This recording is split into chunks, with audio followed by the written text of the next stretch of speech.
AV in your ears, that's Ambush Vid, giving you this audio visual down the most interesting street in the world.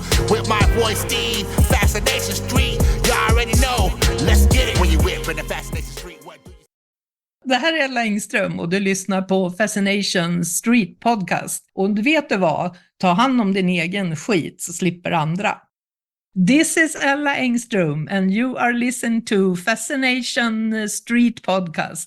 And go now and get your shit together. Yeah! AV in your ears, that's Ambush Vid, giving you this audio visual down the most interesting street in the world. With my voice, Steve, Fascination Street, you already know. Let's get it when you whip in the Fascination Street. What do you... Welcome back, Streetwalkers. This episode is with Gerry Rasmussen.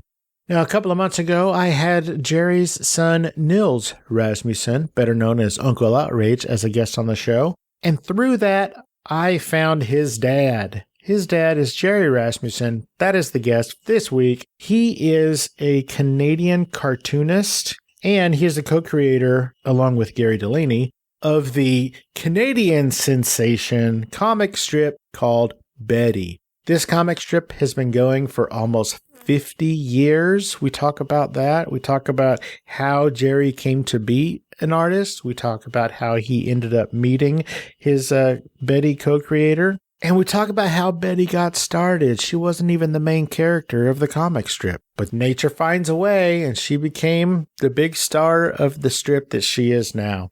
We also talk about some of the children's books that Gerry has illustrated for a couple of different authors, including one that he's working on right now. We dip a little bit into him being consistently on the cover of Alberta Views magazine and some of the other magazines and newspapers that he has worked with and continues to work with to this very day. His passion, besides art, is teaching art. So we talk a little bit about some of the stuff he does with some of the schools around the Edmonton area, including Red Deer College, which is now called Red Deer Polytechnic, I believe, and the Pygmalion School of Art. He really loves doing those sorts of things, and you can really tell it when he talks about it. He has a passion for drawing, he has a passion for teaching, and both of those come through. Special thanks, of course, to Nils Rasmussen for introducing me to his father, and Gerry, thank you so much, man. It was a pleasure getting to know you, and I can't wait to see more of your art and the things that you're up to. And this is my conversation with Canadian cartoonist Gerry Rasmussen. Prepare to be fascinated. Prepare to be fascinated. Prepare to be fascinated. Welcome to Fascination Street Podcast, Gerry Rasmussen. How you doing today, man? I'm doing great. Well, that is good to hear. Now, listeners, this is only the second time ever had a father and son duo, sort of. So I had the son on a couple months ago. His name is Nils Rasmussen. And so weird, Gerry, you sound like your son. Oh, wow. You have the same vocal quality, the same tenor. I don't know if anybody's told you that, but you guys sound the same. Well, it might be a regional thing because, I taught him how to talk, so. That would do it.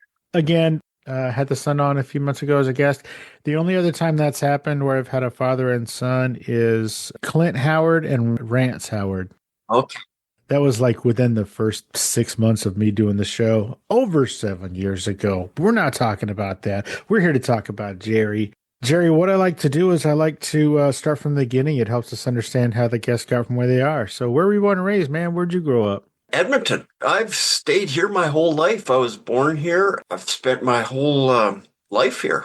When you do something like I do, really your location is not that much of an issue. So it's made it possible to just kind of keep my roots and be an Edmontonian.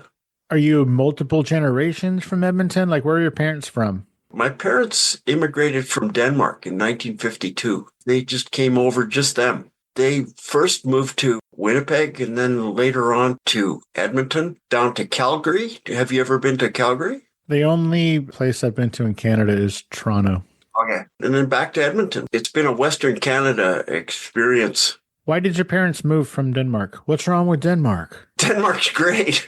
Got a chance to visit Denmark in 1996 for the first time. Man, what an amazing country. It's just the people are so open to ideas. It's a country that just shows what happens if you treat people right. So why'd they move? I've tried to get that out of them a number of times, but they were kind of evasive on it. I think it had a bit to do with that they had converted to Catholicism. Nobody else in Denmark is Catholic. What is everybody in Denmark? What is their religion? No religion, or Lutheran or something, but religion was a big part of it. I think there might have been some family squabbles that nobody wanted to talk about, and now they're long gone. That's funny. Okay, so what did you want to be when you grew up? What was the plan? Oh, man. Like every kid just wanted to be an athlete, to be a football player. But really, the things I loved doing was drawing. I just loved drawing, like right from the get-go. Drawing and then later on painting. It was an art fascination for me. And I was really lucky because I had a brother who was about 5 years older than me, who was just amazing at art. He was just amazing at drawing, and he was really good at teaching. So here was this little guy who's like a 5-year-old who all he wants to do all day is draw. And he's got like the world's best tutor living there. And what was interesting was my brother John, he also had a congenital heart defect. So it made it so that he couldn't like run around and play sports and stuff. And so he was kind of stuck with more intellectual drawing, reading, that type of stuff. And so it was just like, okay, show me some stuff. He was just the best teacher. I just spent my entire early youth just drawing and drawing and drawing. And then he later taught me to paint. That led to all kinds of stuff. The interesting thing about my early school life was that because I had gotten a facility with drawing early on, I just loved drawing everything, including cartoons, of course. And so I would practice drawing cartoon characters like Denis the Menace. I got so that I could just rattle off a Denis the Menace in a couple of seconds. And so kids in school would look over and they'd say, "Hey, wow, you drew Denis the Menace." Apologies to Hank Ketchum, wherever his spirit is, but they would then stand in line to get Denis the Menace cartoons. I would carry along a little sketchbook, and then I thought, oh, they're standing in line. I started charging them 3 cents each.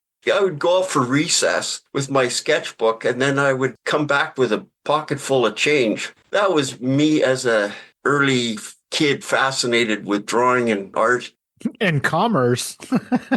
Yeah, commerce, I know. Like, I was just thinking that some of those kids, if they had kept their 3 cent Denis the Menace drawings, who knows, those might be more valuable today, than they bought them for. But at that time, I'm old, because this is the early 1960s. And then a new group from London came along, or Liverpool, they're called the Beatles, and that was just fascinating. So I would get any magazines, any images of them, and I would just practice drawing the Beatles. So it's a wildly different skill set to go from drawing Denis the Menace, which is already a cartoon character, but now you're trying to draw an actual person's face. Yeah. Did you just teach yourself how to do that? Well, I've been practicing for years. And like I said, my older brother, John, had been giving me a lot of tips on just, portraiture, everything, like how to draw what I saw.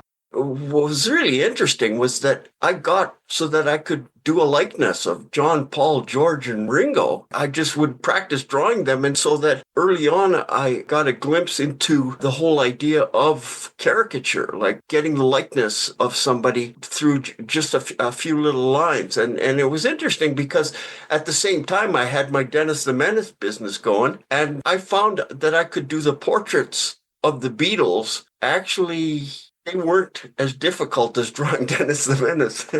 Because there's a symmetry, there's a beauty in the simplicity of a cartoon character that is really hard to replicate. It was an early art lesson, the power of cartoons through that experience. You're saying it's harder to draw a cartoon character than to draw a person? Yeah, it is. Its simplicity is difficult. Everything rests on just getting those few little squiggles right. Yeah, I guess if there's less going on, then they all have to be a little more exact. Yeah, exactly. If you're drawing Denis the Menace and you get his eyes kind of wrong, I don't know if you remember Denis. Sure do, yeah. Got that hair kind of swooping over, and then he's got some little dots for eyes. You place those dots just a little bit wrong, and all of a sudden it's like, that's not Denis. That looks like Denis the Menace got ran over. So you're a kid and you're drawing Denis the Menace, and then you start drawing the Beatles. I know you realized at a very early age that you could make money doing these drawings because you were selling your Denis the Menaces. But when did you figure out that you could actually support yourself, like that this could be a real job? Well, it's funny, like then I started painting. Still as a kid? Grade 4, and I saw 4th grade to all you Americans. One of my teachers saw one of my paintings and she bought it. So now I'm 9 years old, and I sold my first painting to my teacher for $10. Was it for sale? No, she just asked if she could buy it, and she showed it to the other teachers. And then before you know it, I had commissions, like in elementary school. I would have 2 or 3 commissions waiting for me whenever I wanted to paint. What was that first painting of? It was a landscape painting of a waterfall. Was it like a school assignment and then she just bought it? No, it was just I would always paint. Like I said, my brother John was showing me how to paint at home. And so I was just knocking these off at home, and she bought it. And it kind of set off an art business that went on for the whole time that I was in school. Through high school, I would have commissions. Early on, I just learned, hey, you can make money at art. So what did your parents think about this little kid selling all this stuff? Yeah, well, my dad was a trained furniture designer, and my mom came from a family where I had a great uncle named Hans Brassen. That's my middle name, who was a famous landscape painter. Well, he's a famous painter, period. A genre painter. Just grew up with the idea of respect for art as a thing. There was never any idea that, you'd waste your time if you're doing artwork, because, I experienced it myself that people were interested in buying my stuff from an early age, but that it was like a worthy thing that you could become as an artist. I was pretty lucky that way. That's wild. Did you go to college or university? Yeah, I went to art school in Edmonton. Okay. So your parents, when you said, hey, you know what, I'm going to go to art school, were they cool with that, or did they want something else for you? Totally cool with it. Just was lucky. I had parents that were just completely supportive, stayed out of my business. They just wanted me to do what I wanted to do. It's a pretty good thing. Like, I was lucky. Yes, you were. Down here in the States, a lot of parents have very specific opinions about what they want their kids to be, like whether they want their kid to be a doctor, a lawyer, a plumber, a cop, whatever. And so a lot of times the parents will sort of not force, but just sort of nudge kids toward what it is they want them to do. So it's really cool that you had a supportive parental system that was just like, go sick, just be happy. Yeah, absolutely. I still think of that pretty much every day, that my early years have made it so possible for everything that I do. There was never any resistance. It was just, okay, yeah, you want to do that? Go for it. And then I went to art school to the University of Alberta in their fine arts department. And I figured, okay, this is great. I'll major in painting, because I've been painting ever since I was 9 years old. It was interesting coming to art school then, because now it's a different type of experience to meet other kids that were really into what I was into, because I was just kind of like a lone wolf in my art endeavors. And so all of a sudden I meet all these people about my age who are also really into art, really into painting. And it was fascinating, because sure enough, it didn't take long before other art students who had an interest in cartooning just kind of saw me like do sketches in my notebook, and then just say, hey, can I see some of those? Hey, wow, this is fun. And so then I found there were other cartoonists in my art school who were just fascinated with that whole cartoon stuff that I was doing, because this had been going on the whole time just for me for fun. Just drawing my teachers, making cartoons of various situations, just things I saw. But it was all just me. And then all of a sudden, there were other art students who, hey, this is interesting. And one of them, the most talented right off, was Gary Delainey. Oh. Yeah, so we met in first year painting class. Ladies and gentlemen, Gary Delainey, he is the co-creator, along with Gerry Rasmussen, of Betty, the Canadian-wide famous, I don't even know if I said that right, comic strip, cartoon strip. We don't have Betty down here, do we? You do in a few papers here and there, but nobody reads newspapers anymore anywhere. You're saying they would put the news on paper? I know, I'm old. Put the news on paper. That's what they did in the olden days. I'm not quite sure how people enjoy comic strips, but I know one way that you can do it is just log into sites like gocomics.com. And then there's a whole plethora of daily comic strips that you can enjoy. King Features also has I don't know that website address, but the main one is Go Comics. We're syndicated by Andrews McMeel Syndication, which is in Kansas City. They used to be called Universal. So they were the guys who first got Calvin and Hobbes out and Garfield, little known strips like that. Sure. Yeah, I think I've heard of one of those. Let's go back to you met Gary in first year painting class. So when did you guys decide that you were going to, put your heads together and come up with a thing? Well, we found that there was a newspaper, once again, these things that had news in it, that was a school newspaper, a university paper, that would print anything. Any cartoons you wanted, you just go bring them down there. They'll put them in the paper. So, okay. So we started doing cartoons, kind of competing cartoons, having them printed in the Gateway, the university newspaper.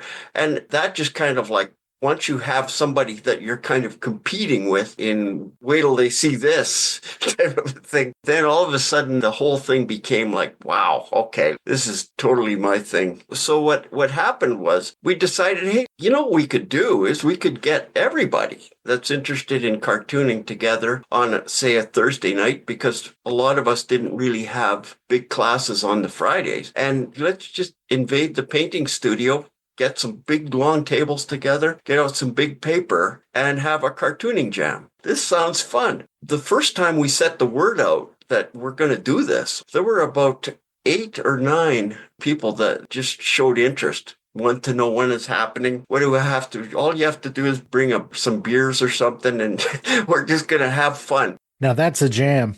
This is a jam, yeah. The beer was important. So what we did was we all would start a comic strip on our own sheet, or a comic, or whatever it is we were doing. And then once everybody had finished their own frame, they would then pass it to the next person, who would then add the next frame. This would go on until like the wee hours of the morning, because the wildest stuff happened at those sessions. It was just pure cartoon heaven. Everybody just was having so much fun, and they were getting into what everybody else is drawing, playing around with developing new characters. One of the characters that I came up with at these sessions was a character who had a hard hat, and he had about like 6 bumps on his nose, and he was like a real worker type guy. And so I just thought of the name Bub Slug. The first episodes with Bob Slug ended up with him sitting down like with a beer watching TV, but he was actually watching a hot dog with an antenna on it. So it was just like really wild stuff that we would just run with. By that point, Gary and I had started finding that we worked really well together, that his strengths were my weaknesses and vice versa, and that we both were really fanatical about doing this. And so what we decided to do was to join up to create a strip that was about 6 frames long that would appear in this newspaper, The Gateway. It was published twice a week, every Tuesday and Thursday. And so it opened the door for continuing stories, just whatever we wanted to do. And of course, the Gateway, of whatever it is we brought them, they would print. It wasn't like you had to deal with an editor or anything. It was just, Yahoo! We're in cartoon heaven. That strip started to get a following. So we're now at the fall of 1976 when that happened. And, we're taking all our university classes, painting classes, you name it. And at the same time, just knocking these things off in the evening to be printed. I don't know how much you've checked into the origins of Betty, but the name Bub Slug comes up a fair amount. And so what happened was that we slowly, over the next 2 years, got a following. We got people that were just ravenous. They wanted to know what happens in the next episode. That was the start of my cartooning career. Not only my cartooning career, but the duo, Delainey and Rasmussen, because we ended up working really well together right from the start. And we both wanted it to look the same way, and we both wanted the same result. That's pretty rare. So you guys teamed up, did you say somewhere around 1976? Yeah, the first Bub Slug that appeared in that newspaper, The Gateway, was the fall, September of 1976.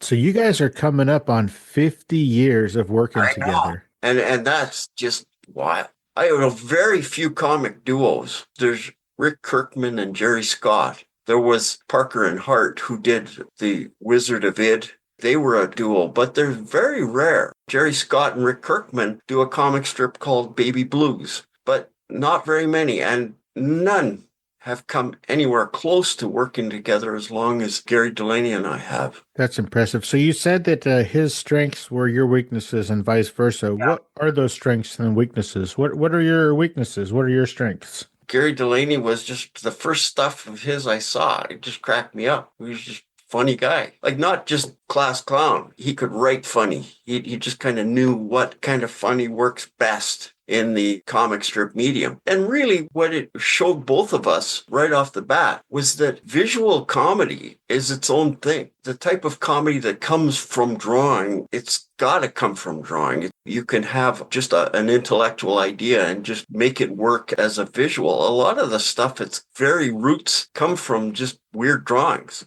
Takes a little while to learn that, so you know what kind of things are going to be good comic strips and what kind of things are just funny in a different way. And Gary Delainey just had that ability. He just had a natural sense for it. And so mine was the art. I loved the challenge of, let's see if I can draw that. Let's try to visualize this thing on paper. Mine was the drawing, his was the writing. Even though he's a very good artist himself, it just dovetailed perfectly for doing comic strips. Who's Betty?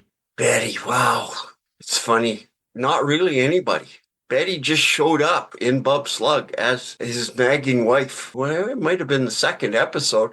I mean, we were 18 or 19. Okay, we needed a stock character who can make Bub Slug's life more challenging. So Betty came about, and she just kind of stayed as a main, really interesting character for the years that we did the Bub Slug comic. But the fascinating thing is that both of us, in looking back on what we did, we realized that the stuff involving Betty was really the most interesting stuff. And it might have been that you have a situation where you have a character that's not your sex or that's not you, and you have this other character that is somebody that's really a mystery to you, so they're very, very intriguing to write for. It's a tough question because she didn't come from like my aunt or my mom or anything. It was just somebody that grew out of total fiction. So Betty wasn't even the main focus originally. She was a side character that just sort of took over? Yeah. I'll just explain more of the history. Bub Slug started in 1976 at the University of Alberta in their newspaper called The Gateway. It then went until the end of 1978. Then there was a whole hiatus where Gary Delainey and I took on all kinds of other projects where we just tried out different strips. We tried making daily comic strips with other types of characters to little to no success. Almost 10 years after that, so we're getting now to early 1985, we just kind of looked at each other and we said, you know, we had a lot of fans when we were drawing this Bub Slug strip, and those fans are still around. Like, you still run into people that say, whatever happened to that strip? And so we got the idea together that let's resurrect Bub Slug with Betty as his wife and Junior as their son, as your stock family situation. Let's resurrect that thing, and then let's do some samples of what it would look like as a full-page comic strip. kind of a throwback to the early days of comics where they were printed full-page spreads. And so we got the idea, since we had been doing stuff for the Edmonton Journal, which is the main newspaper right here in town, gotten to know the publishers, the editors, and so we just put together this proposal for a full-page strip called Bub Slug. And it was nice because I already had a rapport, so I could just phone up the publisher, and because of other various cartoon things we had done for the newspaper, phoned him up and said, we have a proposal. Can we come up and show it to you? So we worked out this whole thing where, okay, this is the strip and it's set in Edmonton. It's a comic strip in Edmonton. It's a full page. And so it'll have characters that live here. It'll have Bub Slug and the gang, but it'll be set in a location here in Edmonton. So we took this up to the publisher. He listened to this proposal. He kind of made this expression, kind of like you sucking on a lemon. He says, this is the dumbest idea I've ever heard. He said, there's no way this could work. There's no way that we could give you guys a full page. Part of the thing is that since it's a lot of work to make a full page comic every single week, the idea was it would be on Sundays, right? Old time Sunday comic, that we would want to get paid so that it's like 2 jobs. It cost them 2 jobs. There's no way we're going to pay you a living wage to create a comic strip, full-page comic strip in Edmonton. You know how much money we could make selling that as advertising? We got this whole lecture, and it was just sitting there, in Fred Flintstone cartoons when he would start to shrink, and you'd like, both of us just, oh, crap. We left the meeting thinking, actually, yeah, it does sound pretty stupid. This is pretty far-fetched. And so, it was followed by a couple of weeks of just kind of scrambling and just like, this was a bad decision. Life's fun that way, like when you reach really down into those types of valleys in your life where you really made a mistake. But then what happened was, we were flustered when we left the meeting, and we had left our big pieces of artwork for this presentation. And so I phoned up the managing editor and I said, yeah, we had a meeting with the publisher a couple of weeks ago and we forgot our stuff there. Can I come and pick it up again? And he said, oh yeah. Turns out that managing editor was at the Edmonton Journal when we had first created the Bub Slug at the U of A, those 76, 77, 78. And he remembered it. And all the other people that were there he worked with, they had seen it. And the response I got when I asked to come pick up the presentation, the artwork, he said, yeah, we're going to buy it. I was like, what? What? He said, come on down. We want to buy this, but we want to put it in the color comics. That was a separate section, it wasn't just part of the regular newspaper.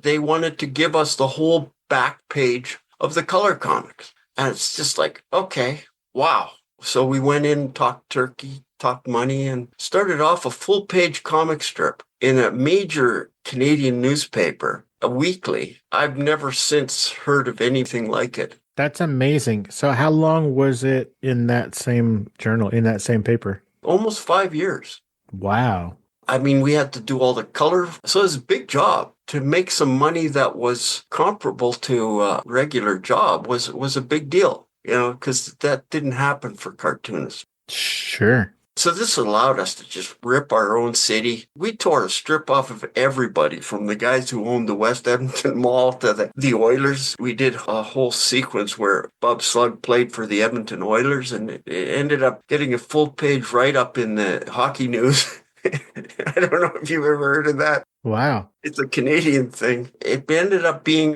something like I don't think anybody's ever seen since.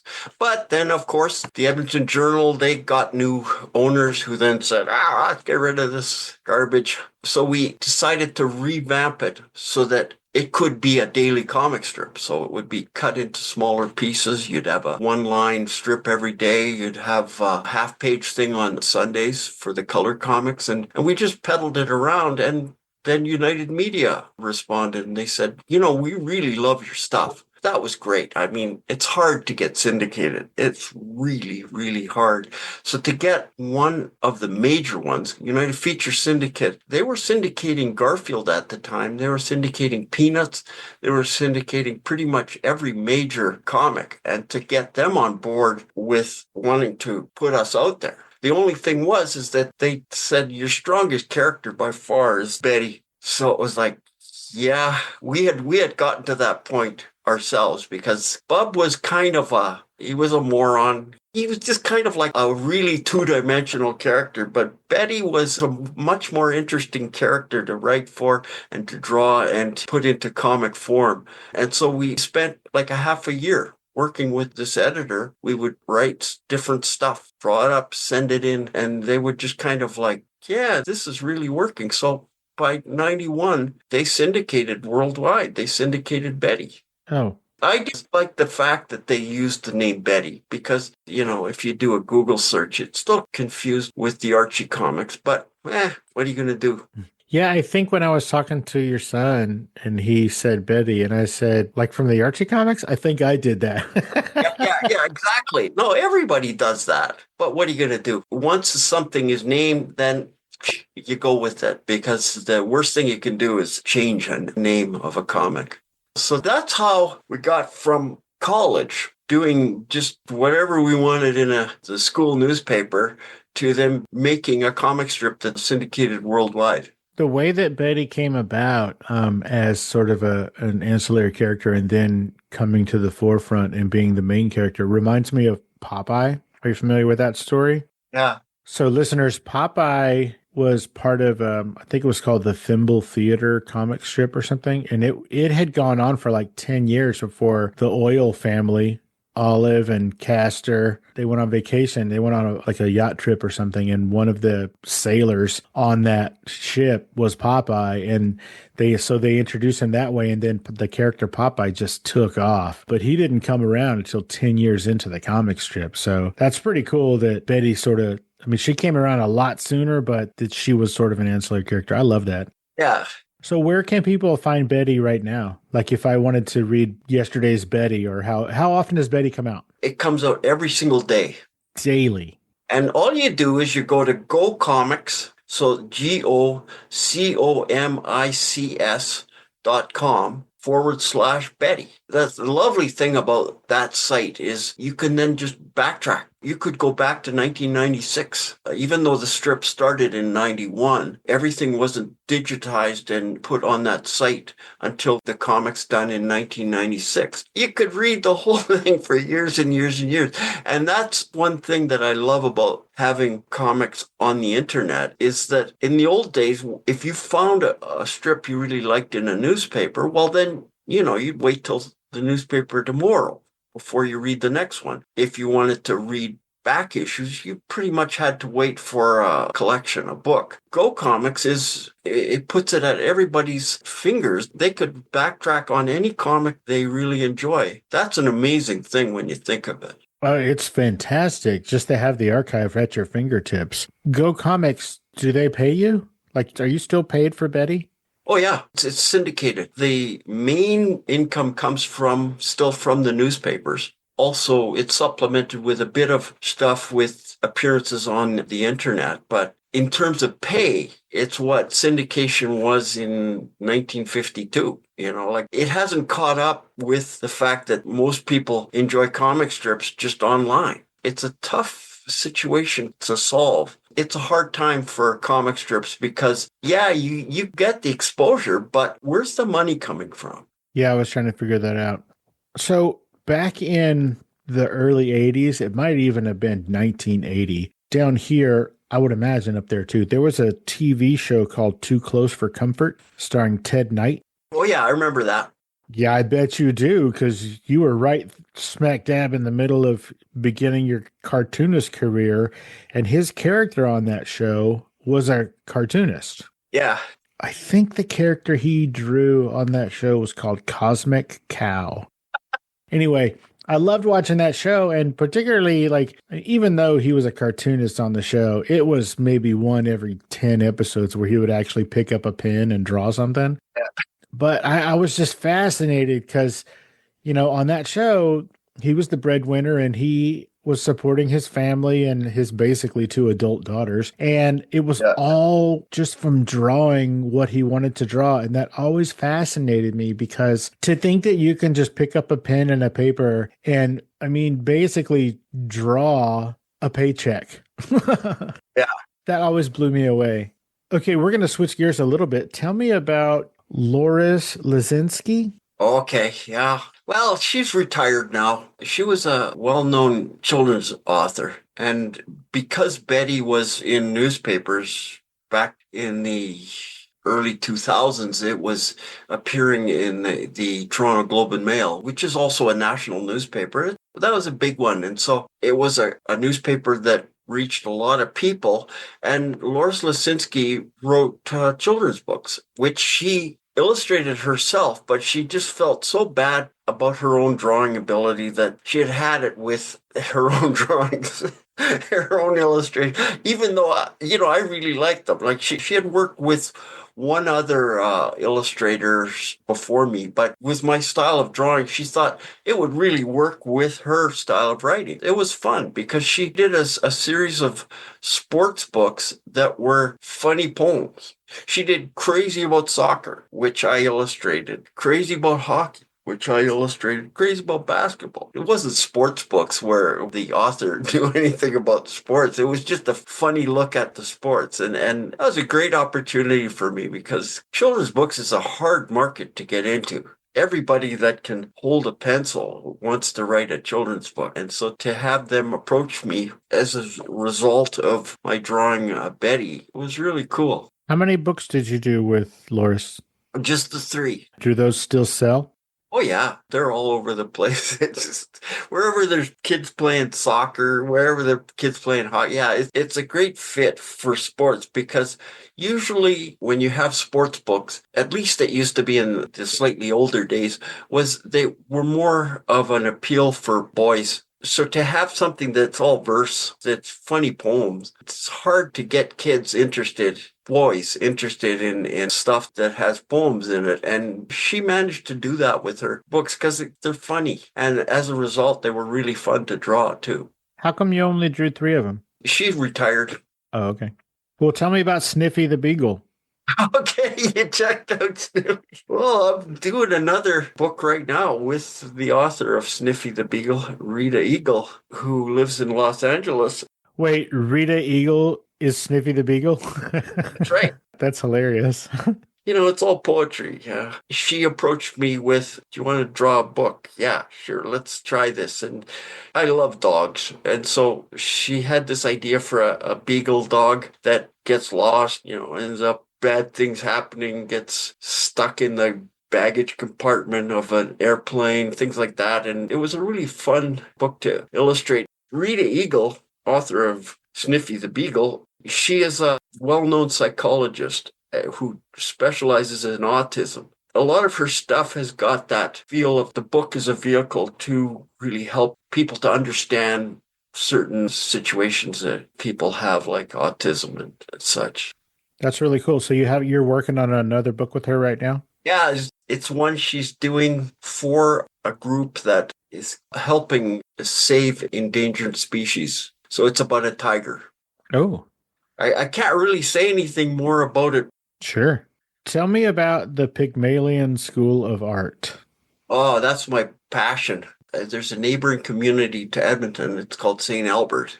It's kind of like a suburb. And they have this beautiful school that is essentially run by now one woman named Dixie Orris. And she's had that school since the mid-90s. And so it was like, I have been looking around for somewhere where I could teach cartooning classes because I just love teaching. It's one of my passions. It's something that helps me to just kind of explore what this is all about, what this art form is all about by helping kids. I'm the world's biggest fan of their artwork. I had just checked around with some different art schools that offered art classes, and then I chanced upon this Pygmalion, and so I dropped by and I said, okay, this is what I do, and they all knew my cartoons. They then said, well, let's try it out. Let's see what happens. We can offer some cartooning classes like once a week for different age groups. And man, so that was 2003. And so once that got the word out, I've had students who started in 2003 end up as their illustrators, cartoonists themselves. One of the students who started off with me, he's a computer animator. He worked on that latest Christmas movie that came out called Red One. He was the lighting guy. And it's so cool to see somebody who used what I was teaching them to just carve out a career for themselves in the most creative profession going. I love that. In July of 2019, you spent 4 days doing some on-the-spot drawings of what was going on in the various classes at the Summer Series Art School at Red Deer College. Why did you do that? What for? How come? What are you doing? One of my passions ever since I was, that little guy selling paintings in grade 4 was just drawing my teachers, drawing people, doing what they do, just being off in the corner and just drawing cartoons, sketching people. And so that was an early passion of mine that never left me. Then what happened was there's an art festival in town here in Edmonton called The Works. And they had gotten wind of the cartoon sketches I had done at events. And they then proposed the idea, why don't you come? We've got a media event. Why don't you come and take your sketchbook? You can have a little easel if you want, whatever you want, and just draw the event. So I thought, yeah, let's draw the event. So here I was with my big piece of paper. People were mingling, chatting about these kind of like cocktail party. There was people from the TV. There were all types of media folks there. And I was just drawing as fast as I could, jotting down people as quickly as possible into this image that became the event. It was kind of my version of a photo of the whole thing, except it's all drawn. And so then what happened was I ended up teaching in the summer schools at Red Deer College. It's now called Red Deer Polytechnic, which is the city halfway between Edmonton and Calgary. I was teaching a cartooning class, and then they suggested, well, wait a minute. We've seen your live sketches of events. Would you like to spend a week this year, instead of teaching your class, would you like to spend a week going from one classroom to the next and just drawing what they're doing? And I said, yeah, I'd love that. I really love drawing.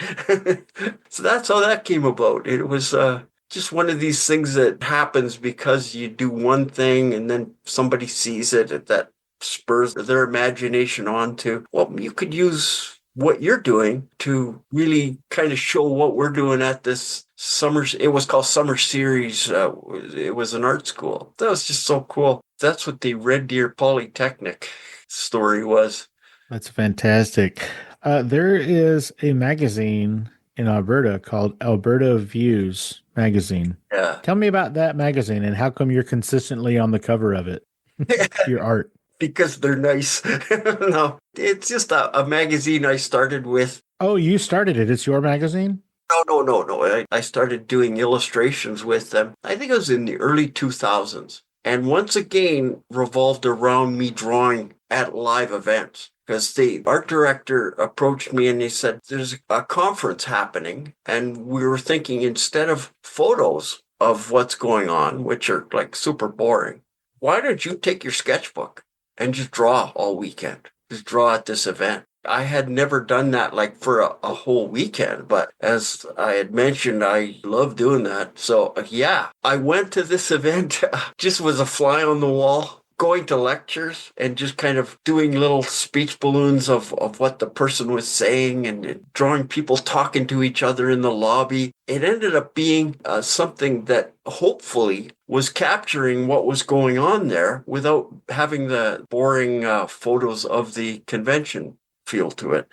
That's how that came about. And then from then on, they then said, well, we could use your illustrations for this or that. Just a great group of people. Part of the fun of doing this is you get to meet some people that are really creative and really fun, and you can tell by what they request from you how creative and fun they are. And people from Alberta Views were just the best. They liked my caricatures, And we have a premier here, a Conservative Party premier named Danielle Smith. And a lot of people can't draw her. She's difficult to get a likeness of. And so she was a great challenge to me. And I would then do some illustrations of trying to turn her into a cartoon character, which I think I kind of did.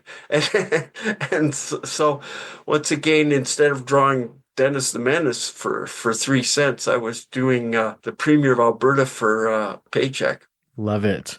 Now, I know that Canada doesn't really have crime, but down here down here we're just a bunch of animals, and so we have courtroom sketch artists. So if the wheels fall off the bus up there in Canada, you can just come down here and make your money doing courtroom sketches. I don't know. I did that once. It wasn't a fun experience. I didn't really feel that this was a situation where they were really wanting me to stretch out on trying to grab the humorous qualities of everybody I was drawing. It was not a fun experience for me being a courtroom sketch artist. I was quite young then, but it turned me off it forever. That's funny. Tell everybody where they can find some of your work. I mean, I know you talked about gocomics.com, and that's where we can find Betty and things like that. Where is a good place to go to catch up on everything that is Gerry Rasmussen? Go to my website. I have to kind of update it. This is a good push in that direction, but it's at gerryrasmussen.ca or www.gerryrasmussen.ca. And that gives you kind of a across the board idea of what my illustrations have been like for books, for magazines, what my live caricatures are like. I will draw at parties. I draw people at events. It's my favorite thing is just that immediacy, that direct right ink to paper thing. And so you can see a lot of samples of my work at that website.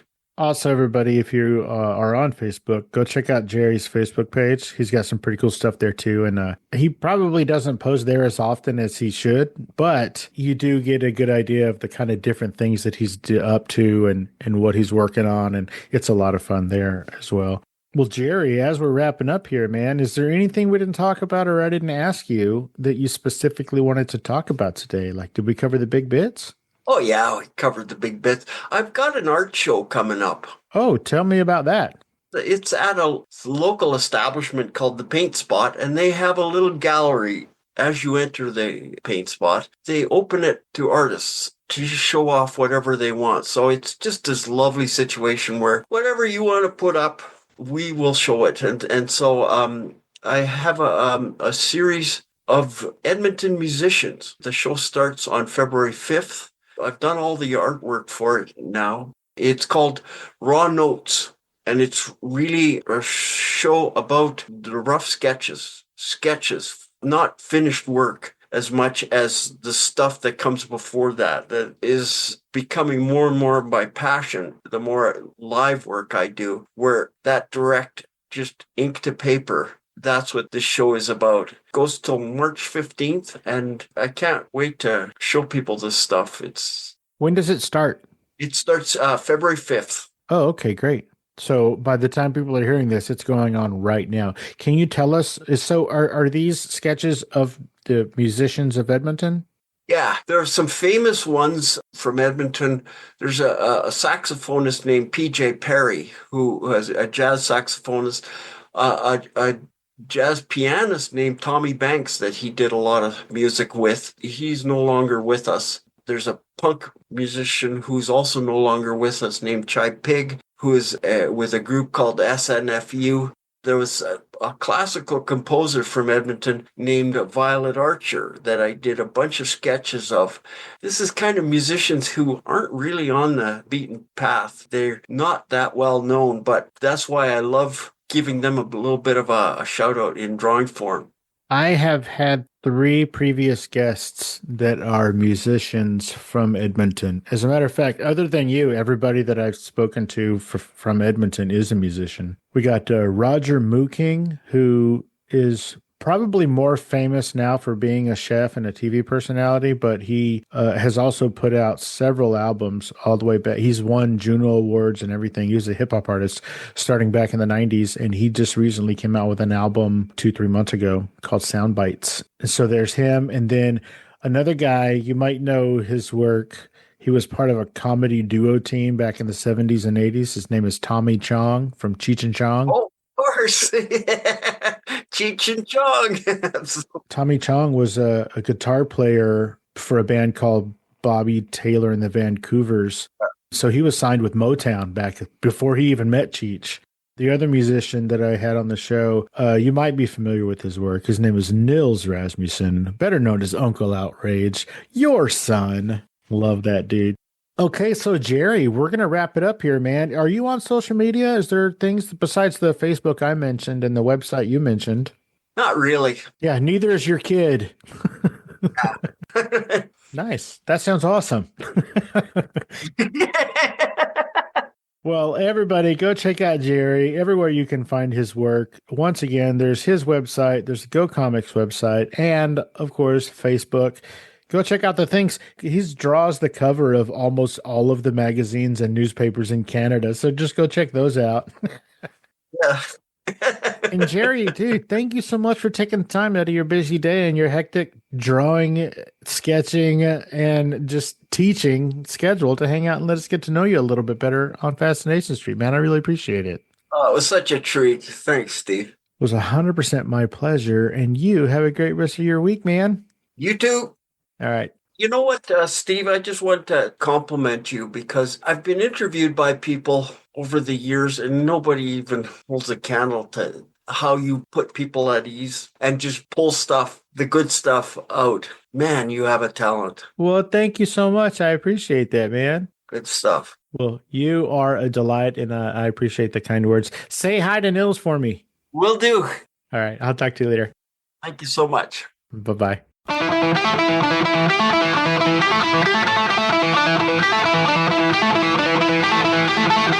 Opening music is the song FSP Theme, written, performed, and provided by Ambush Vin. Closing music is from the song Say My Name off the 2021 album Underdog Anthems, used with permission from Jack's Hollow. If you like the show, tell a friend. Subscribe and rate and review the show on iTunes and wherever else you download podcasts. Don't forget to subscribe to my YouTube channel. All the episodes are available there as well. Check me out on Vero at Fascination Street Pod and TikTok at Fascination Street Pod. And again, thanks for listening.